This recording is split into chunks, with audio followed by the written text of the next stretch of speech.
ఏం చేస్తున్నావు? ఓ కౌశిక్, హాయ్. నువ్వు చెప్పావు కదా పెట్టుబడి పెట్టమని, సో ఇన్వెస్ట్మెంట్ చేస్తున్నా.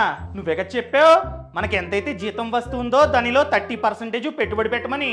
నా జీతం 1,00,000, సో 1,00,000లో 30% అంటే 30,000. ప్రతి నెల 30,000 స్టాక్ మార్కెట్లో పెట్టుబడి పెట్టేస్తున్నానే. హే, డబ్బంతా తీసుకెళ్ళి ఒకే చోట పెట్టుబడి పెట్టకు. నువ్వైతే డైవర్సిఫై చేసి పెట్టుబడి పెట్టాలి. ఫర్ ఎగ్జాంపుల్, నీకు స్టాక్ మార్కెట్ అంటే చాలా ఇష్టం, స్టాక్ మార్కెట్ గురించి పూర్తి నాలెడ్జ్ ఉంది.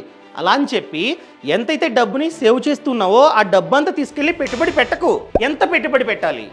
100 minus your age. For example, నీ ఏజ్ 26. అలాంటప్పుడు 74% ఆఫ్ అమౌంట్ని స్టాక్ మార్కెట్లో పెట్టుబడి పెట్టు.